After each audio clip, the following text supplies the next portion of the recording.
Jadi begini ya, masalah Ba'alawi ini muncul kan ini lebih terkait karena situasi politik. Ya, bahwa dari zaman dulu sebenarnya orang itu mengenal siapa Ba'alawi tapi tidak sampai diangkat ke permukaan. Makanya tidak menjadi heboh di masyarakat. Tapi sejak tahun 23 kemarin, kan itu kan, 2003 ya? iya, 2023 23. ya kemarin itu kan diangkat ke permukaan, ya kan. Jadi sebenarnya dari zaman dulu ya ada yang melihat bahwa itu tidak ada kaitannya dengan keturunan Nabi pada sejak zaman dulu. Namun demikian karena orang yang ngeklaim Ba'alawi itu juga tidak sama, ya ada yang ya dia normal sebagai orang Islam yang normal, yang tidak minta disanjung, dipuja dan dipuji, ya kan. Kan keturunan-keturunan seperti yang ada sekarang ini, apakah itu Syihab, Sahab, itu kan merujuknya ke sana semuanya, ya. Athos, ya. Athos. Ya, Al-Athos, Al-Athos kalau kita manggil Iya, Al-Athos iya. itu ya. Kan sebenarnya merujuknya ke sana. Tetapi kan kalau kita lihat pribadi-pribadi itu selama ini kan tidak ada masalah. Terus yang menjadi masalah kan adanya Ba'alawi pinggiran.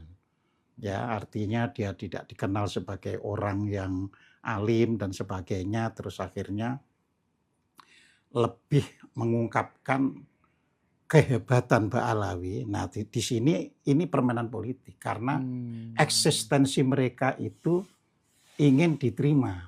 Jadi bukan yang diterima itu bukan hanya yang sudah terkenal seperti Pak Quraisy Shihab dan sebagainya, yang mana itu malah tidak pernah ngeklaim sama sekali, ya Iya, kan. iya, iya. Kayak Najwa Shihab kan juga tidak pernah ngeklaim, ya kan. Ya dirinya ya bahwa dirinya ada keturunan ini ya. Jadi seperti itu. Nah, ketika terjadi klaim-klaim, maka pada waktu itu saya sampaikan ya kalau memang membutuhkan bukti lewat DNA itu menjadi taruhan kebenaran ya silahkan, ya kan. Terus karena Ba'alawi sendiri itu atau kelompok Habib-Habib yang dalam ya keluarga Ba'alawi ini pada umumnya ada di organisasi, ada di Jam'iyah Nahdlatul Ulama. Nah, tentu kita harus hati-hati. Sebab jangan sampai ya kan menyudutkan Ba'alawi tapi akhirnya menghantam NU. Ya. Karena yang diperlukan itu NU-nya bukan Ba'alawinya. Ini yang harus kita pahami ya. Jadi NU jelas ya sebagai organisasi yang dibentuk untuk bisa memberikan perlindungan ya kehidupan umat Islam yang sifatnya tradisional.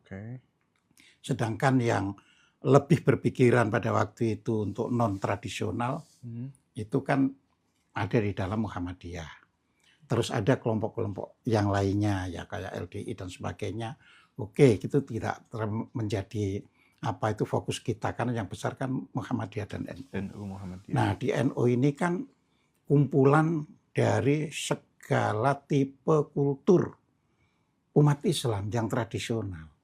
Ya, ada yang sangat percaya pada wali, ada yang setengah-setengah, ada yang seandainya nggak percaya diam. Pokoknya itu ada semua di situ. Ya. Tapi kalau terus itu di-statement bahwa anti Ba'alawi itu tujuannya untuk menggiring anti-Islam, nah itu keliru. Keliru ya? Keliru. Ya. Jadi kita tidak boleh berasumsi bahwa orang anti Ba'alawi berarti anti-Islam. Anti-Islam, tidak. Ya, apalagi orang Indonesia kan tetap ada wadah NU-nya. Ya. Jadi ini yang harus kita pahami. Nah, yang kita inginkan atau yang kita harapkan tentunya kalau ada orang tidak bisa menerima Ba'alawi dan sebagainya, jangan dikaburkan dengan keberadaan kultur Nahdlatul Ulama. Jadi ini asli yang kultur Nahdlatul Ulamanya itu. Ya, kita tidak berurusan dengan Ba'alawi itu dalam hubungannya itu. Ya. Jadi ya sudah kita misalnya mengakui bahwa Ba'alawi ternyata menurut sebagian peneliti kan gitu kan tidak menjadi turunan Nabi Muhammad, terus orang bisa nerima, ya silakan. Ya. Kan ini masalah sesuatu yang kita sama dengan berebut pepesan kosong. Ya. Jadi pepesan kosong itu ya antara yang meniadakan dengan yang mengadakan, ya cuma nanti ribut terus. Nah, yang kita jaga kan jamiyahnya, jamaah NU-nya. Ya, tapi itu tadi kalau terus muncul bahwa itu nanti akan menggiring keluar dari umat Islam, jelas keliru. Ya. Jadi tidak ada orang, saya kan pernah menyampaikan sesekuler-sekulernya orang Islam di Indonesia, apalagi di dalam ruang lingkup ya jamaah yang besar kayak seperti Nahdlatul Ulama, tidak akan terus menjadi anti-Islam itu. Bahwa memberikan kritik karena kemajuan ilmu pengetahuan yang sudah diperoleh, karena khazanah pengetahuan yang dulunya tertutup sekarang terbuka, akhirnya bisa menilai misalnya, itu ya tidak sampai untuk anti-Islam. Jadi itu. Ya, ini yang harus kita pahami. Ya. Oke, jadi kita memberikan sebuah kritik ketika kemudian melihat tokoh yang dianggap suci seperti habaib itu justru untuk kemudian menjaga kemurnian Islam, gitu ya, supaya kemudian tidak dikotori oleh orang-orang yang kemudian dia apalagi ngaku cucunya Nabi, gitu. mengatasnamakan cucunya Nabi. Kita tahu bahwa Quraisy Shihab gitu ya, yang memang sudah benar-benar terah ibaratnya, santai-santai aja, tidak pernah mendeklar dan lain sebagainya. Anaknya nggak pakai jilbab, tapi mengutamakan peran, kebermanfaatan, akhlak. Itu memang yang harus kita jaga di situ. Itu. Ya. Jadi di dalam hal demikian ini, ya makanya diperlukan pemahaman yang lebih luas sehingga kita bisa melihat ya bahwa memang politik dalam kondisi tertentu itu dimunculkan untuk tentunya berhadapan dengan sisi yang lain. Nah, kita nggak boleh terbawa. Jadi biarlah secara akademik ya kan bahwa ada orang membuktikan bahwa Ba'alawi bukan cucu Nabi, silakan. Ya. Tapi jangan dikait-kaitkan dengan wah ini berarti anti-Islam. Nah itu keliru. Ya. Ba'ali pun begitu. Tidak semua keturunan Ba'alawi orang yang secara politis istilahnya atau punya itikat politis misalnya mengatakan Indonesia tanpa ada Ba'alawi nggak bisa. Nah itu yang harus dihantam. Itu berarti merusak ya kehidupan. Ya Indonesia ini ada ya kalau kita jujur. Ketika terjadi perang 10 November juga tidak ada kan konsep Ba'alawi muncul. Iya, ketika kita datang ditulis proklamasi, teks proklamasi juga nggak ada. Kenapa di kemudian hari dibuat ada? Maka saya pernah menyampaikan sebelum reformasi, ya, khususnya di Jawa Timur, hampir kita tidak mendengar istilah Habib itu. Nah, khususnya untuk orang Jawa Timur. Tapi memang di Jakarta ya karena sudah ada Habib-habib tua seperti Habib Kuitang, Habib Condet ya. Nah, orang terima tapi juga tidak dalam kaitannya secara politis. Ya mereka ngaji hanya pada Habib ini, hanya seperti itu. Tapi akhir-akhir ini kan nuansanya dibawa ke politis. Nah, ketika dibawa ke politis, jangan juga dikaitkan dengan Islam gitu loh. Jadi ini saya juga mohon maaf kepada Ustadz Somad, ya kan, bahwa janganlah menilai sesuatu terus ini kan bisa digiring untuk anti-Islam, ya jangan sampai demikian. Ya.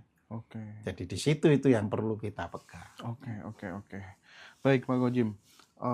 Dari kontroversi soal Habib dan statement Ustadz Abdul Somad tadi, aku pengen geser ke bukunya Pak Gojim yang banyak ditanyakan orang, tapi tidak terbit-terbit lagi gitu, tentang Makrifat Kasunyatan.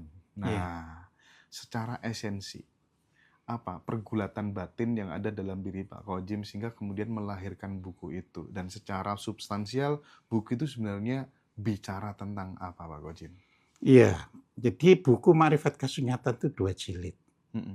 Dan 1 jilidnya kira-kira ya 400 halaman lebih ya 1 Oke jilidnya oke ya. oke. Jadi kalau 2 jilid ya 800-an halaman ya. Nah, yang perlu saya sampaikan, Ma'rifat Kasunyatan itu sebenarnya menggabungkan, ya kan? Menggabungkan nilai-nilai dalam agama Islam yang kita kenal puncaknya pada ma'rifat, ya. Sedangkan bagi orang Jawa, nilai-nilai yang paling tinggi itu adalah pada kasunyatan. Nah, buku Ma'rifat Kasunyatan itu diambil ya, pelajaran itu dari ajaran Siti Jenar yang tertulis. Yang tidak setiap orang punya. Nah, makanya di situ saya kupas ya. Jadi misalnya yang termasuk di dalam Ma'rifat Kasunyatan,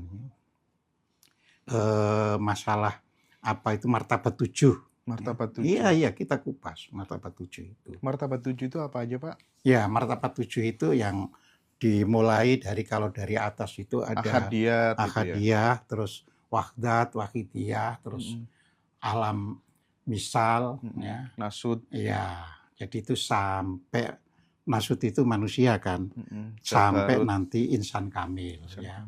Jadi itu, dan itu saya kupas dari berbagai aspek. Jadi artinya ada martabat 7 yang ngupasnya dari Ahadiyah sampai insan kamil. Ya. Tapi ada martabat 7 ngupasnya dari Syajaratul Yakin. Nah, jadi yang penting urut-urutannya. Nah, tentunya karena itu bisa berpuluh-puluh halaman untuk itu, ya kita tidak bisa nguraikan di sini. Ya, tapi kalau ingin mengetahui, saya persilahkan membaca buku, ada buku itu pada Ma'rifat Kasunyatan jilid 1. Break sebentar Pak, minum dulu Pak. Oh ya. Ganti memori sebentar. Ma'rifat Kasunyatan.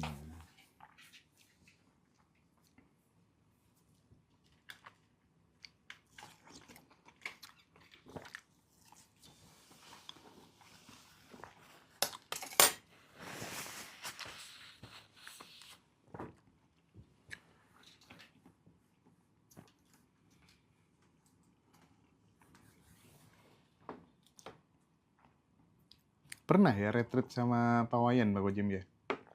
Pernah ngisi retreat bareng Pak Wayan belum? Enggak, belum. Belum ya? Belum. Oh, oke.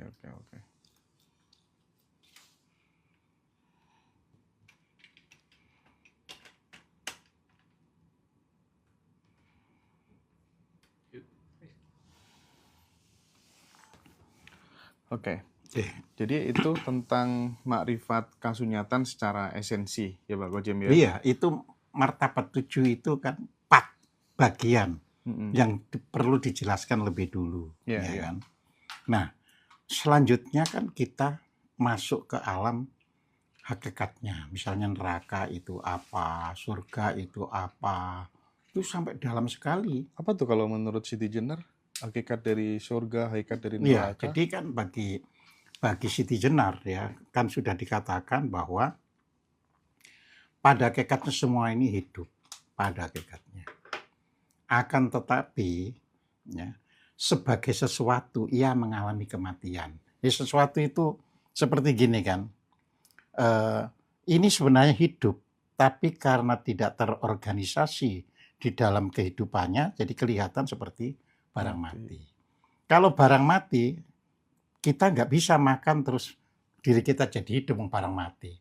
Barang mati kalau dimakan ya membuat orang mati kan gitu kan. Jadi ini barang hidup, cuma tidak terorganisasi. Tidak terorganisir ya? Iya, tidak terorganisir. Kita ini ya kumpulan dari sel-sel yang hidup. Jadi kalau misalnya sel itu dimatikan, kan menjadi tidak terorganisir. Makanya manusia secara utuh badannya menjadi mati. Jadi seperti itu.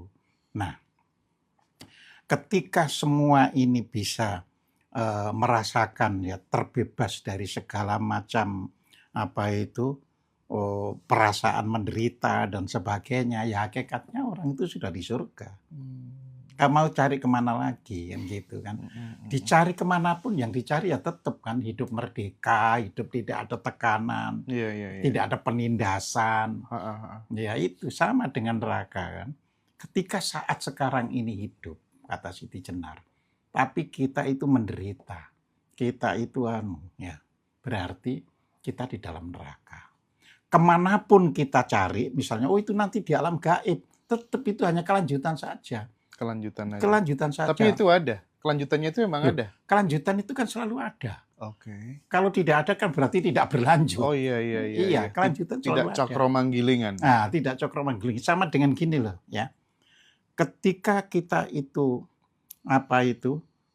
ada orang bertanya kepada Rasulullah, ya Rasulullah, kalau melihat Al-Quran ya pada surat Al-Imran ya ayat 133 ya kan di situ dikatakan ya bahwa surga itu seluas langit dan bumi. Ya kan? Kalau surga itu seluas langit dan bumi, maka orang itu bertanya, di mana ya Rasulullah keberadaan neraka itu? Nah, Rasulullah tidak menjawab, oh nerakanya di sana, tidak. Ya, tapi Rasulullah menjawab, kalau ya malam tiba, di mana siang itu? Ya kan? Cuma orang kan nggak bisa menjadi nggak ada. Kalau nggak ada besok nggak ada terus kan gitu kan. Faktanya besoknya ada lagi. Jadi seperti itu. Ya. Nah, orang mati ini kan tadi kan hanya masalah sistem organisasi atau tidak terorganisasi life kita, kehidupan kita. Jadi sekarang ini kita terorganisasi dengan tubuh kita. Kehidupan itu terorganisasi dengan tubuh kita. Tapi hidup kan nggak pernah mati. Iya. Nah, ketika kita yang mati, itu badannya saja yang tidak terorganisasi. Karena tidak terorganisasi, tidak bisa digerak-gerakkan, tidak bisa diawetkan dan sebagainya oleh dirinya. Kecuali orang pakai zat pengawet, itu lain lagi. Ya. Nah, jadi di sini sang hidup mengalami. Ya. Sama dengan kita misalnya dalam tidur itu, ya, maka doa Nabi Muhammad apa? Tidur ya adalah mati, ya kan? Dan ketika bangun itulah kehidupan kalian. Jadi tidur itu kematian. Ya. Ada mimpi kan di dalam tidur kan. Padahal secara fisik kita nggak merasakan apa-apa. Ya seperti itu. Jadi keberadaan itu ada terus. Nah, tapi jangan dinyatakan sebagai lokal atau suatu tempat gitu loh ya. Iya. Berarti sang hidup itu sendirilah yang disebut dengan yang awal dan yang akhir itu tadi, Pak Kojim. Iya. Dan hidup itu kekal. Iya, hidup itu kekal. Kalau tidak kekal itu tidak hidup namanya. Ya. Jadi kalau di dalam surat Al-Hadid ya surat 57 ayat 3 dikatakan wal awal wal akhir wal dhuhir wal batin. Ya, dialah awal dan akhir. Lahir dan batin. Nah, kita manifestasinya kehidupan. Nah, jadi karena hanya manifestasinya, kalau yang meninggal itu kan bentuk manifestasinya saja. Ya, sama dengan kalau kita bercermin ada kita. Kalau kita tinggalkan cermin itu nggak ada kita. Padahal kitanya tetap ada, hanya tidak lagi bercermin kan seperti itu. Saat kemudian kita memaknai bahwa secara substansial pemahaman tentang surga tadi seperti yang disampaikan oleh Siti Jenar, berarti masuk surga itu tidak ada kaitannya sama agama dong, Pak Kojim? Apanya? Loh, memang nggak ada. Agama itu kan petunjuk pada satu masa, pada satu bangsa. Sedangkan manusia itu sendiri adanya sudah sejak jutaan tahun yang lalu. Iya kan? Nah, sedangkan kalau agama itu baru ribuan tahun yang lalu. Nah, semua kan dengan konsekuen. Ada agama, tidak ada agama kan dengan konsekuen. Oh ya, konsekuensi logis dari tindakan-tindakannya. Dari tindakan-tindakannya. Makanya saya katakan, apakah orang yang hidup di negara komunis yang tidak percaya dengan Tuhan, terus kelakuannya buruk? Enggak juga. Lah, enggak juga kan. Justru Ya. banyak yang indeks persepsi korupsinya rendah Nah, malahan gitu ya. makanya di dalam Al-Quran dari awalnya itu lebih ditekankan iman dan amal saleh. Orang di belakang hari malah meninggalkan prinsip iman dan amal salehnya itu, lebih ke kepercayaannya itu. Iman itu apa? Pengakuan kan. Saya misalnya melakukan sesuatu, kalau saya tidak punya keimanan berarti bisa melakukan sesuatu itu pura-pura. Tapi kalau saya ada pengakuan kan, saya ini harus ya tulus dengan diri saya. Ya, meskipun itu dengan diri saya juga namanya iman, ada pegangan pokok. Ya. Sama kan, kadang-kadang Al-Quran itu menyatakan Allah itu sebagai ana, sebagai aku. Tapi kalau kita ditanya, lalu akunya di mana? Nah, disinilah masuk makrifat kasunyatan kan gitu kan. Akunya di mana kalau gitu ya. Nah, misalnya di surat Toha ya, ayat 14 misalnya kan mengatakan di situ. I'lamu innani anallah. Ya, ketahuilah bahwa aku ini Allah. Ya, aku ini Allah, aku ininya siapa ini? Nah, itu masalahnya kan. Ini harus dikupas dalam bentuk makrifat, ya kan. Jadi aku ini Allah, ya. Itu kan sama dengan pembaca itu disuruh merenungkan itu. Makanya di situ terus dilanjutkan, ya. Wa aqimus sholata lidzikri. Maka tegakkan sholat itu untuk mengingat diriku. Nah, jadi selama ini sholat kan bukan untuk mengingat diriku. Coba orang itu sholat terus karena ingat dirinya, dia nggak akan berani berbuat mungkar, tidak akan berani berbuat fahsya, ya, keji, ya. Karena itu sama dengan melawan dirinya. Tapi ini kan asas makrifat kasunyatan. Untuk orang bawah, pikirannya kan iya belum sampai ke sana. Anak TK ya Pak Jim ya. Nah, iya, belum sampai ke sana. Nah, makanya dia di dalam Al-Quran setelah aqimus sholata lidzikri fa'budni, maka beribadah kepadaku. Maksudnya beribadah kepadaku itu kebaktian hidup itu ya kepada punjernya diri itu. Nah, kunya kan nggak bisa dicari di sana-sana kan gitu. Nah, ini sekali lagi, tapi itu kan kalau kita sudah belajar makrifat kasunyatan. Terus bisa memahami, oh iya ya. Ya, misalnya di dalam buku Makrifat Kasunyatan jilid 2 itu ditekankan oleh Siti Jenar bahwa syahadat itu ya kan bukan syahadat kepada sebuah omongan tapi pada dirinya. Misalnya asyhadu alla ilaha illallah. Ya kan terjemahannya kan sederhana. Ya. Saya ya bersaksi ya kan tiada Tuhan selain Allah. Nah, bersaksi itu kan harus dikupas. Jadi bersaksi tidak sama dengan ngomong. Ya. Saya bersaksi ini ngomong kan gitu kan. Tapi kalau saya bersaksi dalam pengertian itu sebagai ungkapan batin, berarti diri kita ini bersaksi. Ya. Kita bersaksi. Semua ini yang membuat sel-sel hidup kita yang saya bilang ini angkat jari, nah ini bersaksi.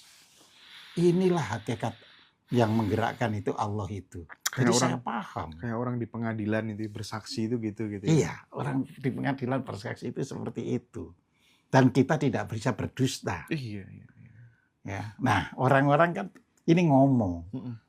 Kalau ngomong ya habis itu bisa berdusta, ya kan? Bagaimana orang mengisi masjid penuh, tapi setelah itu ada sandal hilang dan sebagainya. Ya, di luar terus mengucapkan kotor, nggak bersaksi dia. Iya. Ya, karena dia lupa bahwa orang-orang yang diumpat dan sebagainya itu adalah manifestasi Allah itu sendiri. Iya. Oh iya juga ya Pak Gojim. Lah iya. Aku tuh tadi malam ngobrol sama si Kumaila itu kasihan Pak Gojim. Gara-gara dia buka jilbab, terus kemudian dia mengkritisi ajaran-ajaran dogma-dogma agama yang tidak sesuai, nggak masuk akal gitu, sampai ini perempuan halal darahnya. Coba bayangin kayak gitu tuh. Kita perkosa saja, kita bunuh saja, sampai digitukan. Iya. Gimana? Orang yang bersahadat loh. mengatakan demikian itu sama dengan tidak pernah bersahadat dengan benar.